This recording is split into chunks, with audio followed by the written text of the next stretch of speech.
जय गगन. जय गगन. Sir, बहिणीचं नाव सांगा. माझं नाव डॉक्टर अविनाश खिलारी. तुम्ही स्वामी गगनगिरी महाराजांच्या सेवेमध्ये कसे आले? खरं तर मी कॉलेज माझ्या मते 10वी-11वीला असताना माझे बंधू आहे रवी खिलारी, त्यांच्याकडनं मी ऐकत होतो की ते आश्रमात जात होते. असं त्यांच्याकडनं मी ऐकत होतो की महाराजांचं असं आहे, महाराजांनी असं तप केलं, महाराजांची ताकद अशी आहे, अध्यात्मामध्ये खूप ताकद आहे, ते कायम जायचे. तर मग त्यांच्यामुळं मला तो मार्ग मिळाला आणि मी खोपोलीला आश्रमात जायला सुरुवात केली. स्वामी गगनगिरी महाराजांविषयी तुम्ही काही सांगू शकाल? पहिल्यांदा दर्शनाला जाण्याचा योग आला. महाराजांचं जवळून दर्शन झालं, माझ्या भावामुळं, रवी खिलारी यांच्यामुळं दर्शन झालं. आणि तिथं गेल्यानंतर तिथलची जी ऊर्जा आहे ती एकदम पॉझिटिव्हिटी, ते एकदम खूप जबरदस्त आहे. आणि तिथून पुढं मला अध्यात्माविषयी गोडी निर्माण झाली.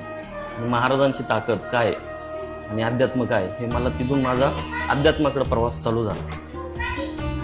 त्यानंतर स्वामी गगनगिरी महाराजांचे तुम्हाला आलेले काही असे अनुभव तुम्ही सांगू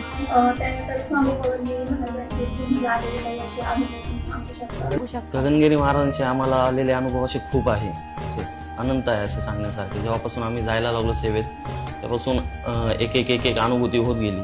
जे आता आपण म्हणतो की आपण आता 2026 मध्ये बोलतोय, असे लोकांचा विश्वास नसतो. आजही चमत्कार होतात. आम्ही महाराजांचे चमत्कार अनुभवले, आजही दृष्टांत होतो. तुम्हाला सांगतो की महाराज गेल्यानंतर एकदा आशिष महाराज कनोलीला आले होते. कनोलीच्या मंदिराच्या जीर्णोद्धारासाठी आलेले होते. तेव्हा आशिष महाराजांनी माझ्या घरी यावं अशी माझी इच्छा होती. त्यांचे पाय माझ्या घराला लागावे, पण काही कारणास्तव त्यांना संध्याकाळपर्यंत काय माझ्याकडे येता आलेलं नाही. मग मी थोडंसं रागावलं होतो की तुम्ही आले नाही, असं नाही तसं नाही. तर आशिष महाराजांनी मला त्यावेळी शब्द दिला की मी आणि महाराज येऊन जाईल म्हणे तुमच्याकडे, दृष्टांत रूपात येऊन जाईल. आता त्यावेळेस ह्या गोष्टी कोणाला खऱ्या वाटत नाही की असं असेल असं. त्याच्या 7 ते 8 दिवसांनी मला दृष्टांत झाला की आशिष महाराज आणि महाराज घरी येऊन गेलेले आहेत. नंतर मी त्यांना सांगितलं की महाराज असं असं झालं. ते म्हणजे मी स्वतः एकदा प्रत्यक्षात येऊन जाईल. ते स्वतः प्रत्यक्षात आले होते. तसंच महाराजांचे जो पहिला सप्ताह झाला होता कोल्हेवाडी रोडला, त्यावेळेस त्या सप्त्यामध्ये मी कॉलेजलाच होतो. आम्ही सक्रिय होतो खूप. मी 7 ते 8 दिवस पण तिथेच होतो. मला तो योग आला चांगला. तर सगळी तयारी झाली. दुसऱ्या दिवशी सप्त्याचा पहिला दिवस होता. आदल्या रात्री खूप पाऊस झाला. असं आमच्या समोर एक फोटो ठेवलेला होता महाराजांचा त्या राहुटीमध्ये, आणि जेवणच करायचं होतं. उद्याचा पहिला दिवस होता सप्त्याचा. अचानक वादळ पाऊस आला, खूप जोरात वीज कडाडली. ती वीज अक्षरशः फोटोच्या समोरून गेली. त्यावेळेस तिथं रवी खिलारी होते आणि ते त्रिलोक पत्रा होते जे कलेक्शन होते, संजय देशमुख महाराज पण होते. त्यांनी सगळ्यांनी बघितलं. हा ज्वलंत अनुभव आम्ही तिथं घेतला. म्हणजे वीज ती आहे तशीच परत रिटर्न तिथे. आता जो अधिक मासामध्ये महाराजांचा सप्ताह आलेला आहे, खरोखर महाराजांचे आतापर्यंत खूप सप्ते महाराजांचे हे मोठेच झालेले आहे. भाविकांनी मोठ्या संख्येने या सप्त्यासाठी यावे. महाराज काय आहे हे तुम्ही तिथं आल्याशिवाय, खोपोलीत गेल्याशिवाय हे तुम्हाला कळणार नाही. आणि अध्यात्म काय, आज आपण सगळे 2026 मध्ये जगतो. प्रत्येकाला खूप अडीअडचणी, संकट खूप असतात, पण अध्यात्मामध्ये जी ताकद आहे, जी ऊर्जा आहे, ते तुम्ही कुठल्याही देवाची सेवा करा असे. आणि तुम्हाला मी एक सांगतो की महाराज नाथपंथीच आहे. दत्त महाराजांची सेवा करायची. तुम्ही कुठल्याही देवाच्या ज्यावेळेस सानिध्यात जातात त्यावेळेस तुमच्या पूर्वजन्मीचं काहीतरी पुण्य लागतं त्याला, तेव्हा तुम्ही या जन्मामध्ये ते करू शकता. अदरवाईज नाही करू शकत असे. आज मी स्वतः डॉक्टर आहे, पण महाराजांचे किती चमत्कार आता मी बघितलेलं आहे की महाराज नाहीये. माझंच एक रिलेटिव्ह पेशंट होतं, ते कोमामध्ये होते. सह्याद्री हॉस्पिटल नाशिकला ऍडमिट होतं. असे पेशंट 22 दिवस कोमात होतो आणि पेशंट जाईल असं सांगितलेलं होतं डॉक्टरांनी. मी सहज आशिष महाराजांना खोपोलीला फोन केला. म्हटलं महाराज असं असं आहे, पेशंटची गॅरंटी नाही, आज 22 दिवस झाले कोमात आहे.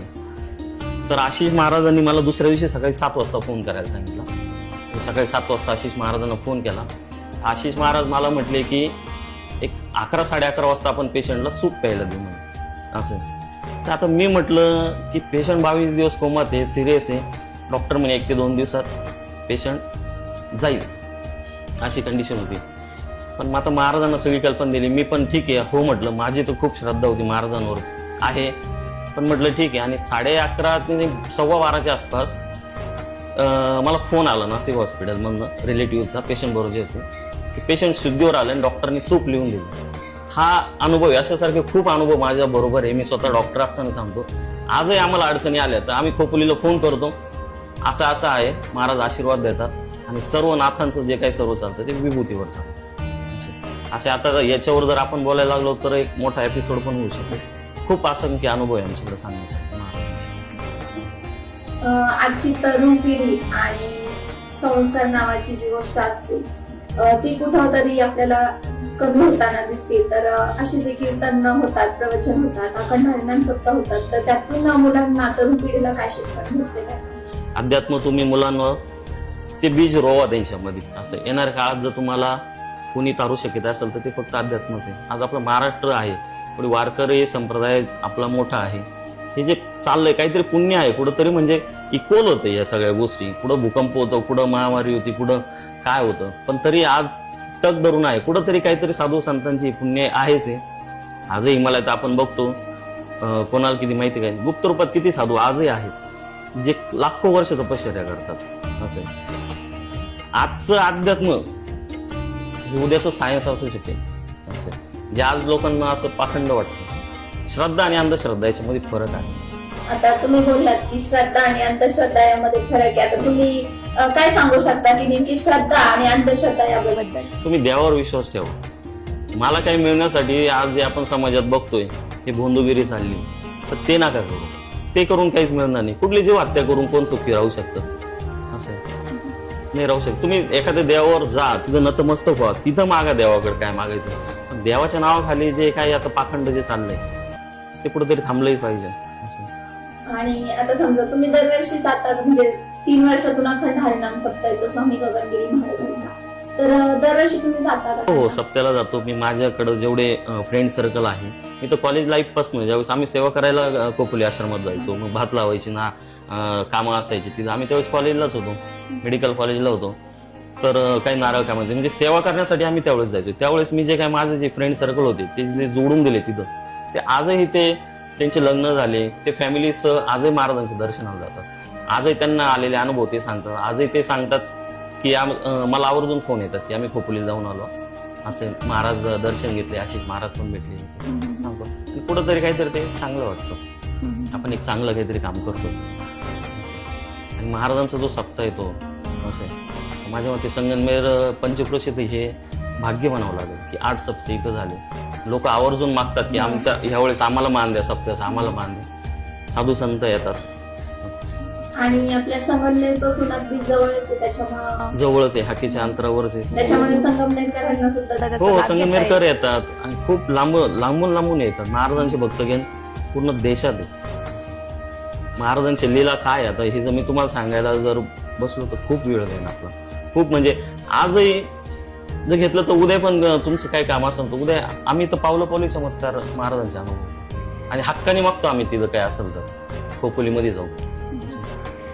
आणि हे सगळं अनुभवण्यासाठी तुमचं काहीतरी पूर्वजन्माचं पुण्य लागते, तेव्हा तुम्ही कुठल्या तरी सेवेत येतात. सेवेत येणं सोपं आहे, पण टिकून राहणं त्याच्या वाटचाल करणं हे मग म्हणजे आज मी माझ्या मुलाला सांगू शकतो की आम्ही देव बघितला, ते गगनगिरी महाराज. प्रत्यक्षात देव हा बघितला. देव काय कोणी बघितला नाही, पण आम्ही सांगू शकतो. महाराजांचं माझ्या मते 3 वर्ष सानिध्य, म्हणजे महाराज समाधी घ्यायच्या अगोदर 3 वर्ष मी महाराजांना बघितलं. 3 वर्ष सानिध्य लाभलं. त्यानंतर महाराज समाधी घेतली आणि महाराज आजही आहेत. असं कुणाला वाटत असेल की महाराज आज खोपोलीत नाही, हे नाही, पण ते अनुभवायची गोष्ट आहे. भगवंत ही अनुभवायची गोष्ट आहे. येतात पदोपदी कलियुगातही अनुभव येतात चांगले, जर तुमची श्रद्धा असेल चांगली. श्रद्धा ठेवणं. हो, श्रद्धा ठेवली तर कलियुगातही तुमच्या पाठीशी देव उभा राहतो. असे अनुभव मी स्वतः डॉक्टर असताना सांगतोय, अनुभवतोय आणि पुढं पण खूप अनुभव आज किती. धन्यवाद. जय गगन.